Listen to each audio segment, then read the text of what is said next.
Hi, welcome back to the Distressed Princess. I'm Rhonda. In today's video, I'm participating in the Thrift Flip Road Trip. Our host is Sammy Veltri from Unicorn Dust Designs and the crafting cousins Kay and Trish. My leg of the road trip is sunny Southern Illinois at the Marion Goodwill. And right off the bat, I found this absolutely perfect piece of embroidery. Someone did such an extraordinary job. There were three, but I picked this one because I loved the purple colors in it and for so cheap. I decided I wanted to use it for a tablecloth, but I didn't see any tablecloths that I could attach it to. But I did find these gigantic Euro shams. So they are a huge square pillow sham. And as cheap as they were, I went ahead and picked up both of them. I was so happy to have found this. Is that not just so stinking beautiful? So the first thing I wanted to do other than taking off the tags was I needed to iron it out. It's recommended when you're ironing embroidery pieces to turn it over and iron the back side.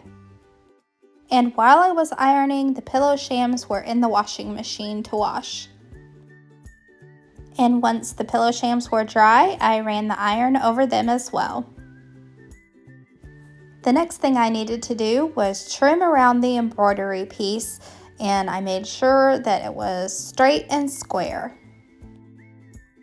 And to give it a homemade vintage feel, I always like to fray the edges of my material if I'm going to leave it raw edge. So I pulled out the threads along the edges of the embroidery before I put it down onto the pillow sham. I'll be using fusible hemming tape to attach the embroidery to the pillow sham. And I've used this on this channel before. It is a great product to use if you don't have a sewing machine. And you can make curtains, you can hem clothes, you can do all sorts of things with this fusible webbing. You'll need a damp wash rag and your iron. Unroll the fusible webbing to the length that you need on one side of what you're attaching. And then cut it off. Place the webbing between the embroidery and the material that you're attaching it to. Now place your damp washcloth on top and press your iron to the material for 10 seconds. Don't move it around, just for 10 seconds and then lift it straight back up. The heat and the steam melts that webbing right into your material, fusing the two pieces together. Then keep going down the line. If you need to re-dampen your washcloth, you can do that. And just keep going around until you have everything stuck where you need it to be stuck. So I've made curtains with this stuff before, and when the curtains get dirty, I throw them in the washing machine. So it's held up to washing machines and dryers, and so I've never had any problem, and I like to use this stuff a lot.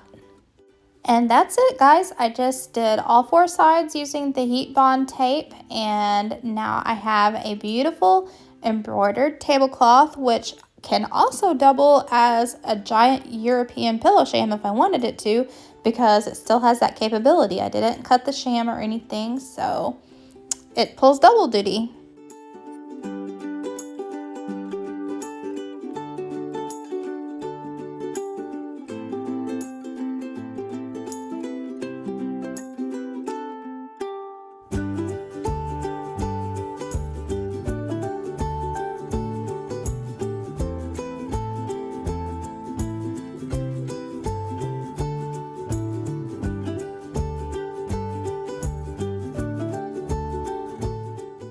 The next thrift flip will be using this wooden checkerboard sign that was also at the Goodwill. All of my things came from the Goodwill. I was lucky enough to find everything I needed right here in this one Goodwill store. So this was probably a nice primitive piece in its day, but I'm going to turn it into some Easter decor. I started by removing its hanger on the back. Then I painted the whole piece, front, sides, back, and everywhere with this white chalk paint. I only did one coat on the sides because I plan to try to make a faux wood technique. So it's going to look like well, it is made of wood, but it's going to look like wood color. And I'm going to do that with this Waverly antiquing wax. So it's really, really simple. Just use your paintbrush and paint that antiquing wax right on your white base. It's important that you have a light color base. That's why I had to do all the sides. I couldn't just leave them green like they were. They were a deep, dark hunter green. You want that white, that lighter color to shine through this antiquing wax. And so I'm going to do this in 2 coats. And the first coat, I'm just going to lightly kind of dry brush it on so a lot of that white shines through. I'm also doing the inside edge of that frame so that it looks like one solid cohesive, is that the word? It just supposed to look like one wooden frame. And again, that's another reason why I've only done 1 coat of white paint, because if I get any of this brown onto the bottom, I still have 1 coat of white paint left to cover up those little mishaps. Now, after your first coat of the antiquing wax has dried, go back over it with a second coat, and this gives more dimension. So this is what really makes it look like wood. And some of that white, the lighter areas, will still shine through, and that's all it is. Now then, I finally go in with my second coat of the white chalk paint, and I'll just cut in around the edges so that I'm being very careful not to get any of the white paint onto the brown. You can use masking tape if you're not comfortable with doing this, but if you have a really nice brush, it's pretty easy just to cut it into the edge like this. When I'm making a sign, especially if I'm going to be stenciling, hint, hint, I like to use some sandpaper and sand down the chalk paint so I get a very smooth surface. The stencil I'm using today comes from Essential Stencil, and it is one of a kind. I really love this stencil because it has this second piece included. It's like an overlay, so it's not just a blob of lamb. It's going to have these details, and I'll show you how this works. You lay this right on top after you get your first part painted in, and then you paint this on top, and that gives all the details. Isn't that so cool? Now, this stencil doesn't all completely fit onto this sign, but I'll show you how you work around that. First, when you get it set where you would like it to be, then use some painter's tape, masking tape, or some kind of tape to secure it down so that it doesn't move while you're painting. Now, my lamb is going to be a different color than the words, so I'm going to cover up the words with this painter's tape so that when I'm filling in my lamb, that paint does not get over into where the wording is. Essential Stencil recommends using chalk paint, so I'm using Waverly in the color Mineral for my lamb. And I decided to try my hand at using a spouncer sponge thing. So I picked this setup at Walmart. There's lots of different sizes, and I think that it worked really well for filling in the color for this lamb. When you're stenciling, it's important to offload the paint onto something. I like to use a crumpled up piece of aluminum foil because that gets a lot of the paint off and leaves just enough on. And then you just pounce around on your stencil until your design is filled in.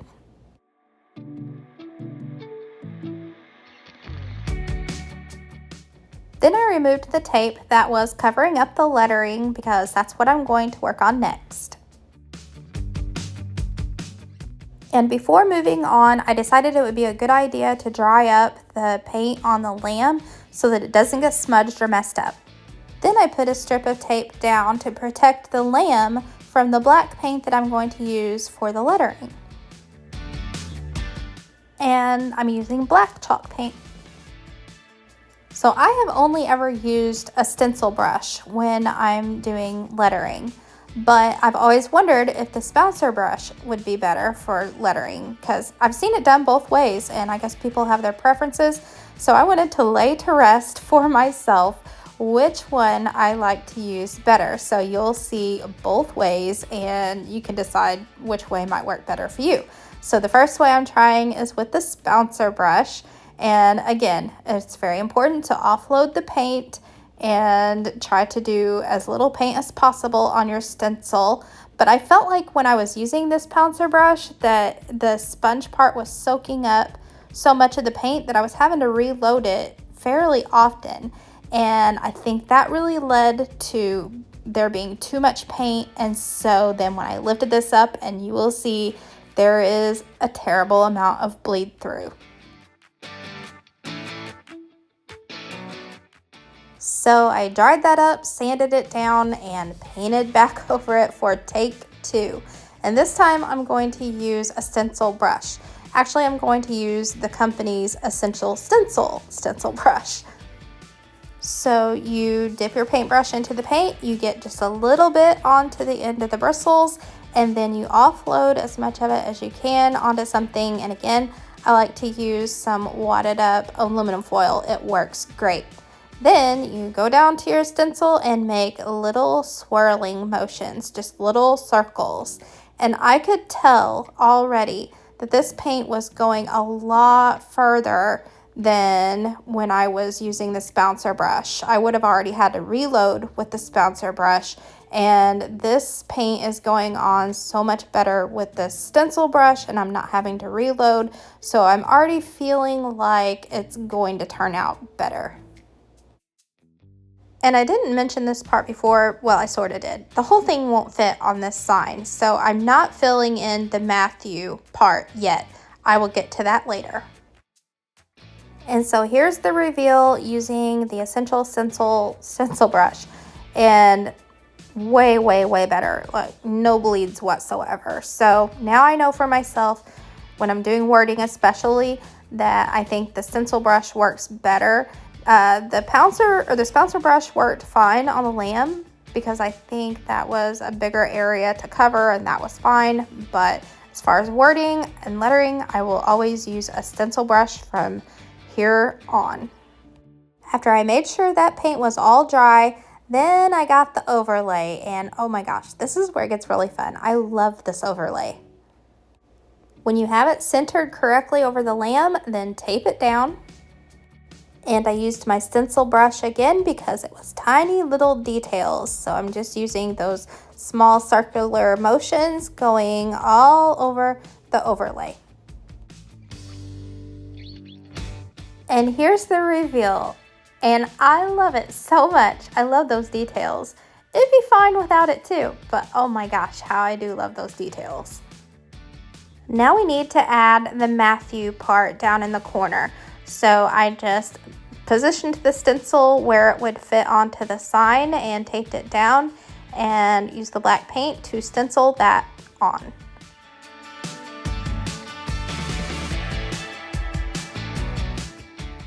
There is one other small detail to finish up on this sign, and that is where I'm going to use these bridge brushes. And so you see in the lettering there are some gaps, and that's what you have with this kind of stencil. But you can order these stencil bridge brushes, and that is very small detailing brushes so that you can fill in those gaps easily, and it just makes the project look more finished. There will be links in my description box for the Essential Stencil products that I'm using today, and they will be 30% off, and you can also use a 10% off code that will be in my description box for any other products that you would like to try. And I really think that you'll like them. I've enjoyed using them, and they have other things that you can choose from, including rub-on transfers and lots of things to get creative with. So head into my description box to check them out.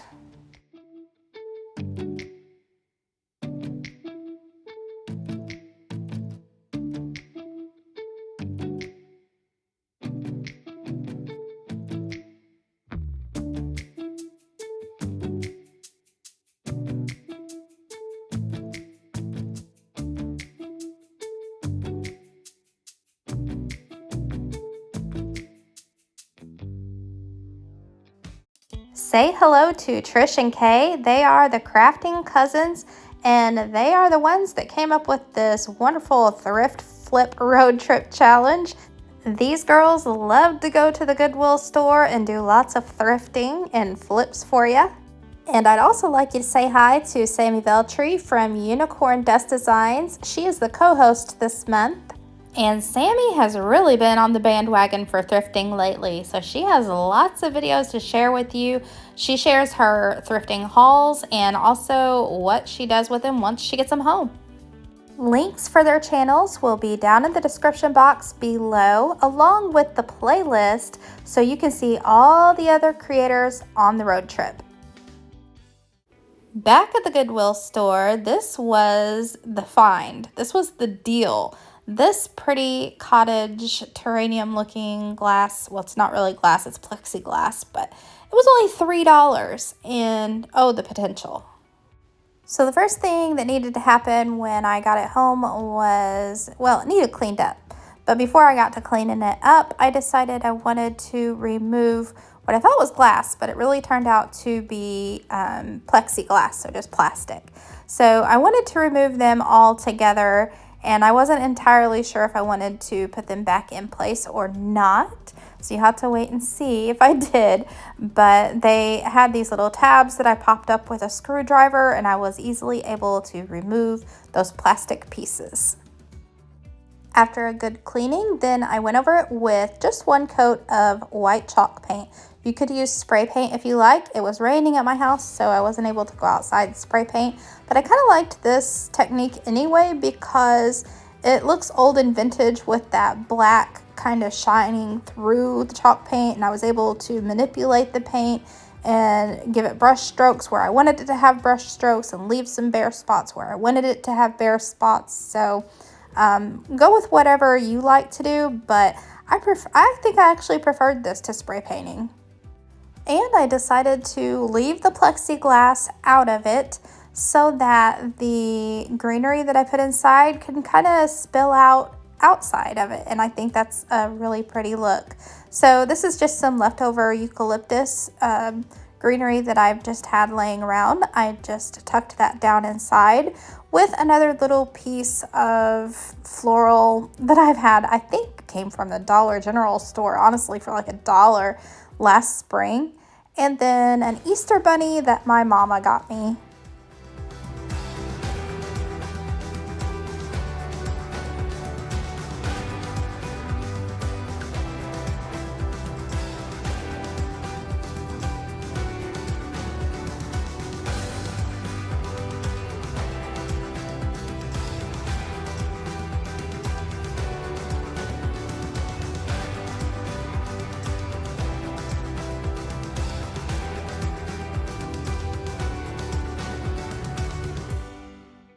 When you look at your florals at Goodwill, sometimes you'll find really excellent bargains, like this little lavender wreath. She was a beaut.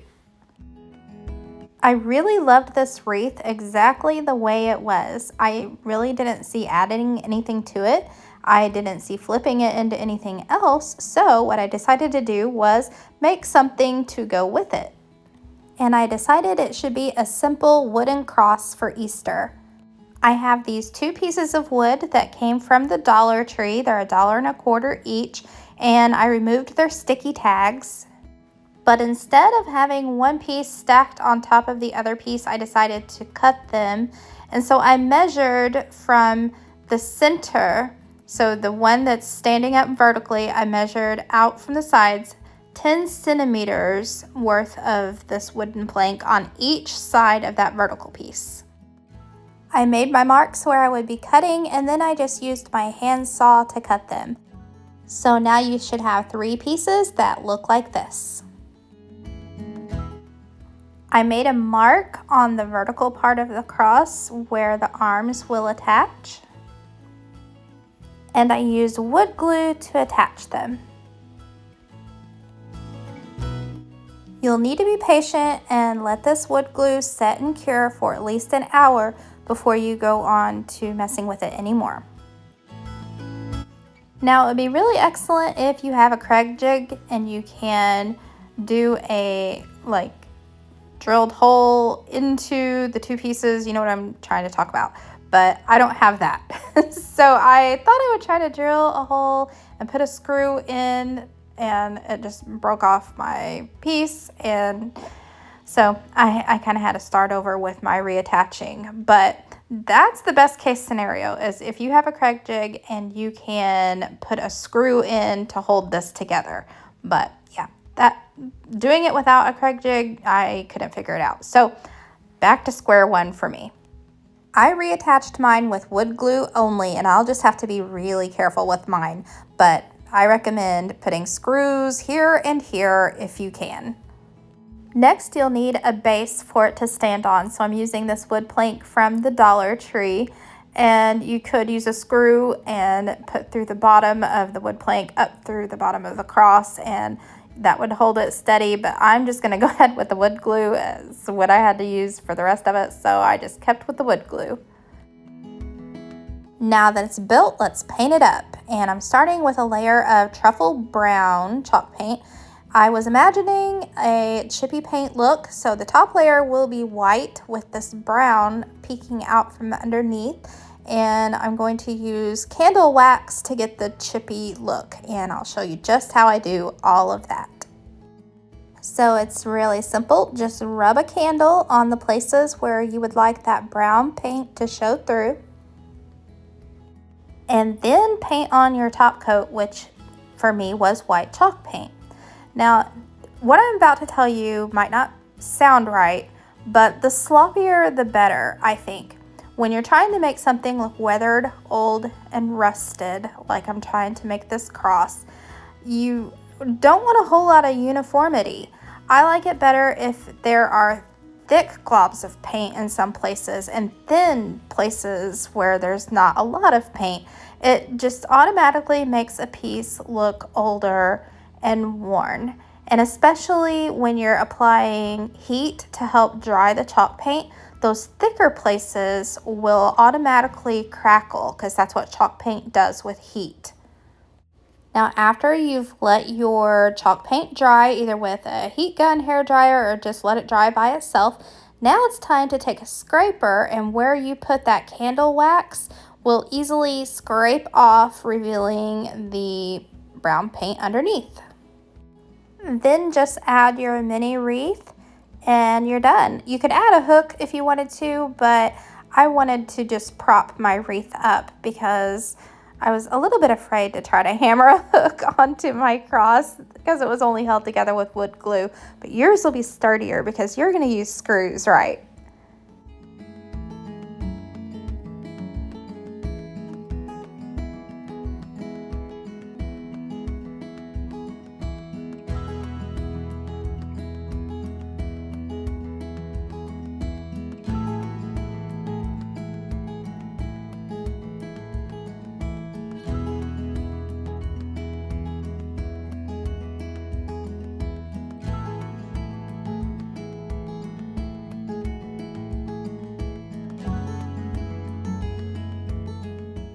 Now let's take a look back at all the thrift flips today.